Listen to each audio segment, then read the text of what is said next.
जादुई तोता। एक छोटे से गांव में एक गरीब परिवार रहता था।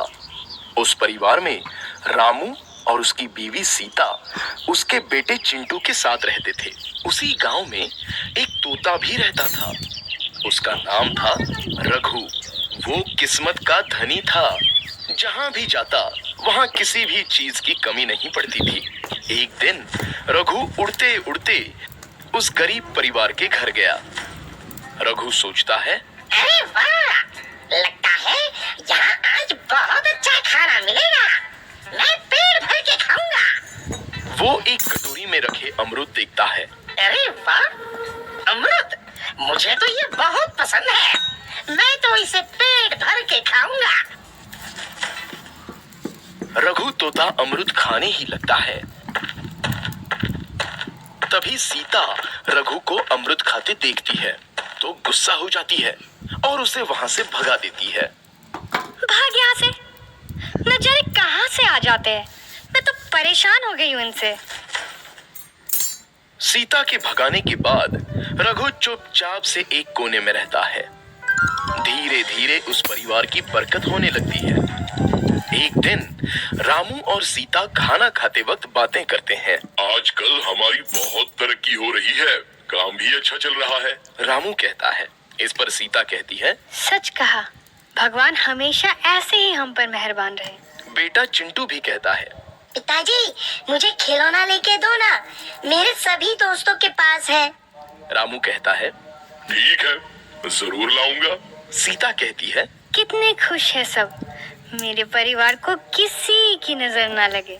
एक तरफ ऐसी बातें होती हैं, तो दूसरी तरफ रसोई में रघु तोता भी अमरूद खाते रहता है। मजा आया, अमरूद खाया, मजा आया, अमरूद खाया, मजा आया। तभी सीता रसोई में आती है और रघु तोते को अमरूद खाते देख बहुत गुस्सा होती है। सीता रघु को बाहर निकालने के लिए पिंजरे में अमरूद रखती है। रघु जब अमरूद खाने लगता है तो पिंजरे का दरवाजा बंद हो जाता है और वो उसमें फंस जाता है।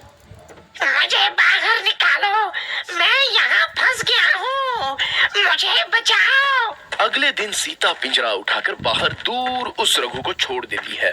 रघु के जाते ही उनके घर आई बरकत धीरे धीरे कम हो जाती है। उन्हें बहुत घाटा होता है। सीता कहती है, ये क्या हो रहा है? अचानक इतना कैसे बदल गया? अभी तक तो सब कुछ अच्छा चल रहा था। रामू कहता है, लगता है भगवान हम पर रूठ गए हैं। चिंटू भी कहता है, लगता है अब मुझे खिलौने भी नहीं मिलेंगे। और वो रोने लगता है और बाहर चला जाता है। कुछ दिन बाद रघु तोता फिर से उस घर में आता है। वापस आया, मैं वापस आया, अब मैं जमकर अमरूद खाऊंगा। रघु सीधा रसोई घर में चला जाता है और अमरूद खाने लगता है। कुछ देर बाद सीता रसोई में आती है और रघु को देख कहती है, एक तो घर में पहले से इतनी दिक्कत चल रही है और ऊपर से ये तोता मुझे और परेशान कर रहा है। सीता रघु को वहां से भगा देती है। रघु उड़कर किसी कोने में छुप जाता है। कुछ दिन बाद धीरे धीरे उस घर की बरकत वापस आने लगती है। काम भी अच्छे से चलने लगता है। एक रात जब रघु तोता अमरूद खाने जाता है तो पिंजरे में फंस जाता है। ये लोग आखिर चाहते क्या हैं? एक तोते को शांति से अमरूद खाने क्यों नहीं देते? मैं कौन सा चोरी कर रहा हूँ? बस अमरूद ही तो खा रहा हूँ। तभी रामू वहां आता है और पिंजरे में रघु तोते को देख उसे बाहर छोड़ देता है। ये तोता भी कितना जिद्दी है, बार बार वापस आ जाता है। जैसे ही रामू रघु को छोड़ देता है, अगले दिन से फिर से उनके घर की बरकत जाने लगती है। काम में घाटा होता है। किसी को समझ नहीं आ रहा था कि ऐसा क्यों हो रहा है। रघु तोता घर आता है तो अचानक बरकत आती है और जब रघु तोता को बाहर निकालते हैं तो बरकत चली जाती है। एक दिन सीता रघु तोते के घर आने और बाहर जाने की स्थिति पर नजर रखती है।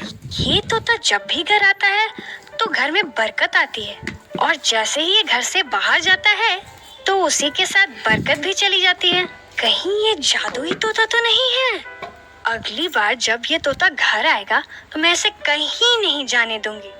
सीता रघु का बहुत इंतजार करती है, लेकिन रघु तोता दोबारा उस घर में कभी नहीं आता।